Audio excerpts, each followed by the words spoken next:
Hello, everyone, and welcome to March 25th meeting of Lafayette Design Review Commission. We'll start the meeting with a roll call. Blaine Cass present.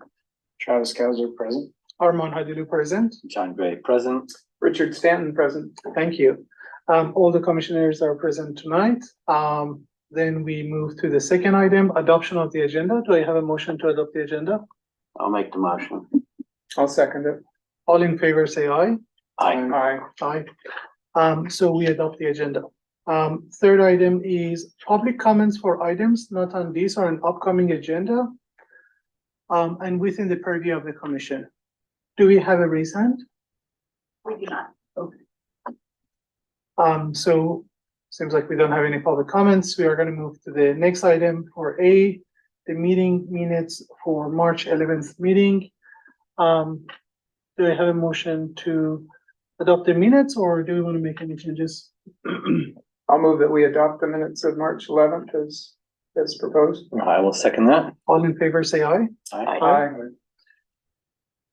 So the minutes are adopted. Then we are going to move on to item 7A, HDP 23-23, Samara/Cutzon, R10 zoning request for hillside development permit to construct new modular pool, patio, deck, retaining walls, pathways, and landscape steps, planting and lighting at 1149 Brown Avenue. Tonight we have project planner Arlie Cassidy to present the project, please. Thank you. Chair. Good evening. As mentioned, this is an application in the Hillside Overlay District for a new pool and surrounding landscaping, decks, and patios.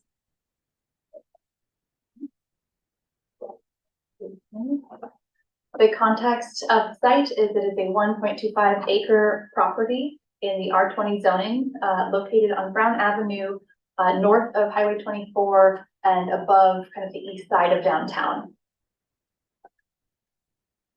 You can see here the parcel is in the center. It's a very irregular shaped parcel, kind of long and vaguely wedge shaped.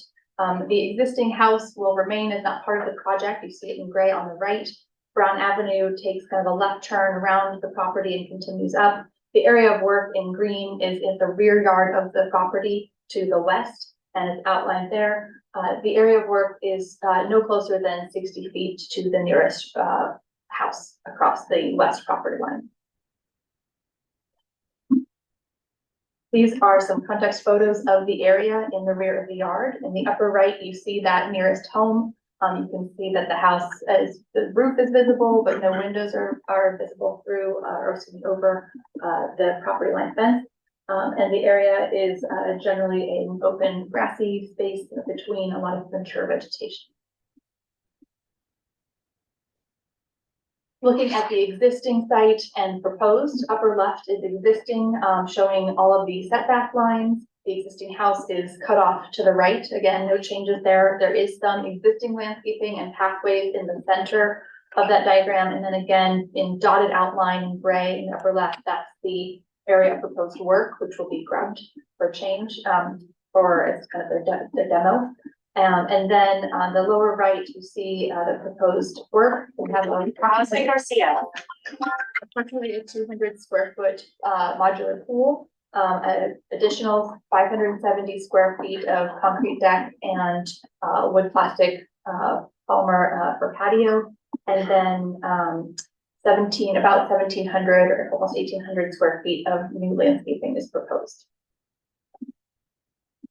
Looking closer at the proposed work here, you can see the setback line crosses the area of proposed work at the top. However, that is the side setback, and the proposed retaining wall and concrete patio there are no taller than 3 feet. This makes it an accessory structure, and it does conform to the zoning code. You can also see the layout here of the modular pool with deck to the left and above, concrete patio above that to the north with the retaining wall at the top, and then some gravel pathways connecting the pool below as well as from the landscape area to the right. Materials proposed, the side of the pool will be black. The railing on the deck will have a metal or cable rail. There's the gravel proposed, tri-colored decking and pressure treated timber for the steps of the path, as well as two gray colors for the concrete of the patio. Looking at the lighting plan, a total of quick math, 19 lighting fixtures are proposed.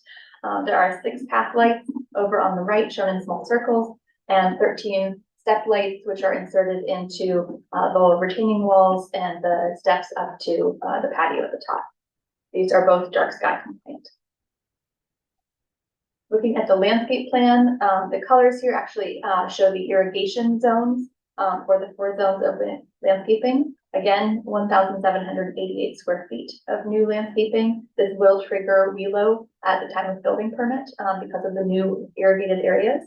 And a reminder to the commission that a condition has been added specific to this project due to the close location of the new acacias on the left, which are the larger blue-green trees, and their close location to the existing oak trees.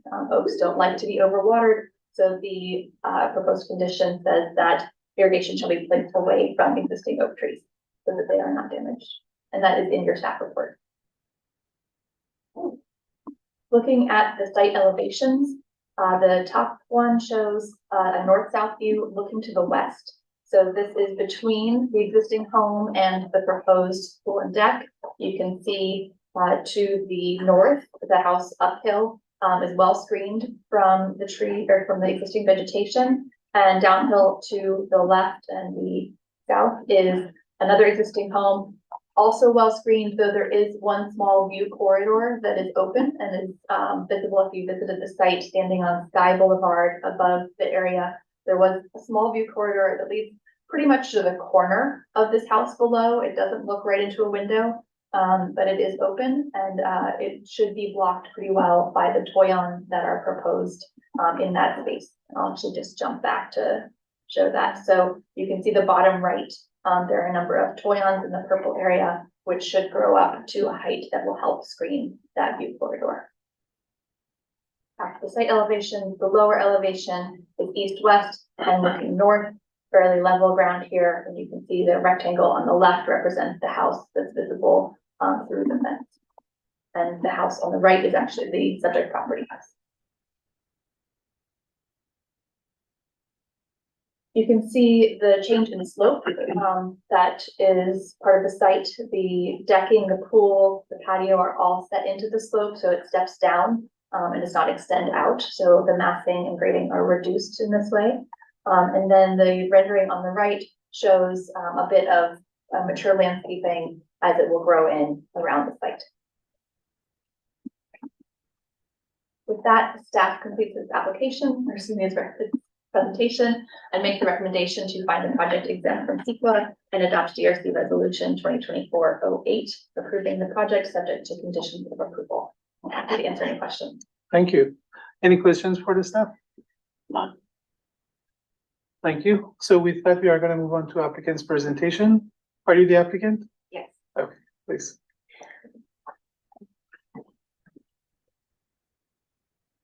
My name is Andrea Sessa. I'm the principal of Studio Emerge, the landscape and architecture permit prepared the design and drawings, and I did not prepare an extra presentation in addition to our release.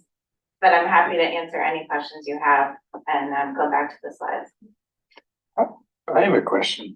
How deep are the piers that you're gonna put in under the retaining walls? Yeah, the geotech is responsible for calling that out. If you go, the site sections in our I think a minimum of 6.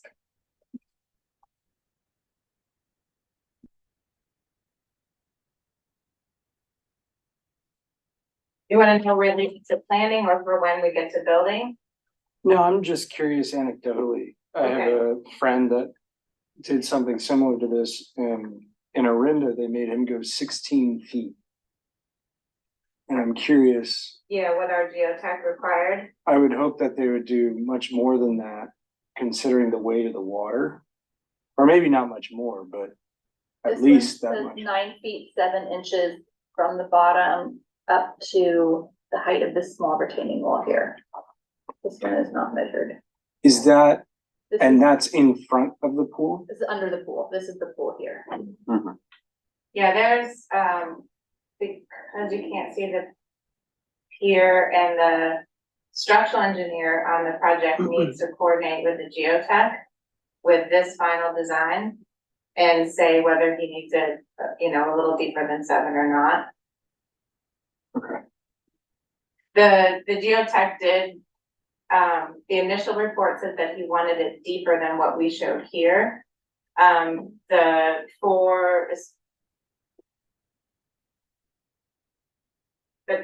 Because at that point, we didn't have any of the retaining walls up above, which does reduce sort of the amount of lateral load and against it, but the top 2 inches, 2 feet is really kind of fluff. It's kind of all organic matter. And when you read the geotech report, the blow count, to get down, when you hit 2 or 3 feet, it's like 100 blow count. They just hit complete rock. So after 2 feet, we're drilling into rock. So if they weren't in rock, they would have probably had to go 9, 10, 11, 12, 16 to get the actual support in what might be clay that's expansive. And here going 6 feet into actual bedrock is really good. Right, great. Yeah, it's gonna ruin a lot of drill bits, but Right. yeah. Great. Any more questions for the applicant? No.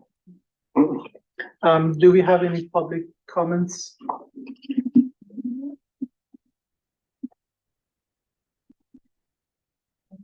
Because I'm sharing.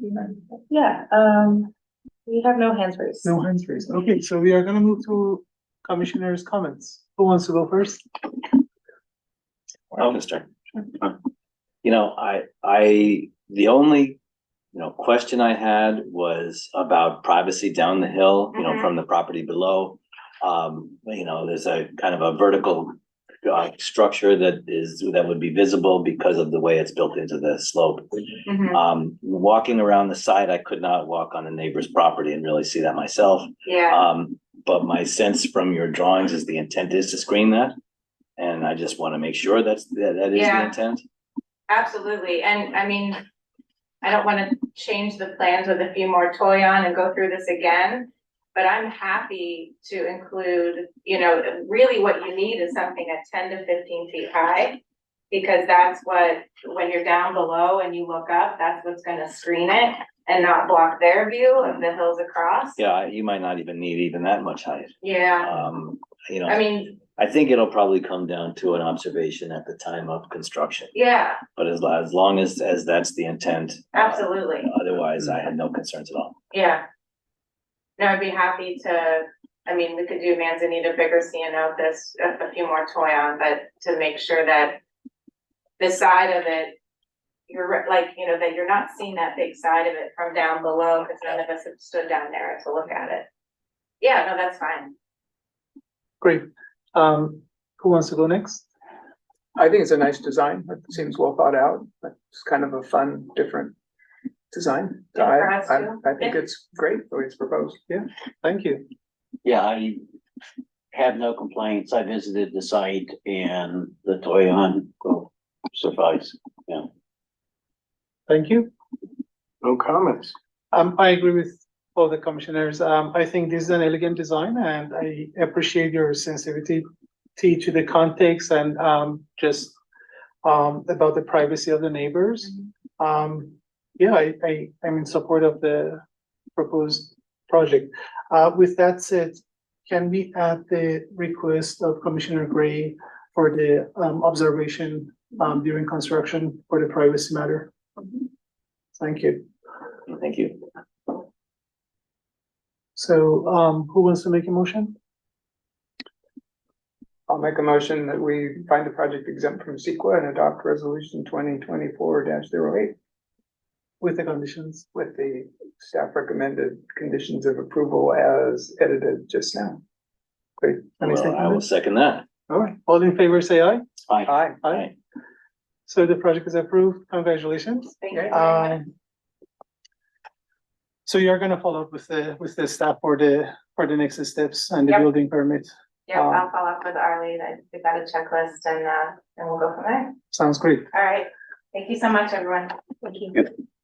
So, with that, we do not have any other items on the agenda, and we are gonna adjourn the meeting. Thanks, No art. everyone. No art. I don't see any art here. Don't have our- Let me confirm, let's have a volunteer in case, maybe we missed it. But I see Glenn Cass, Commissioner Cass, ready to raise his hand, so I will confirm with you. Glenn. Yeah, that's fine. Thank you. Okay, thank you. Same, That was a nice design. it was, Very clean. Yeah. but you Almost still there. didn't make a record.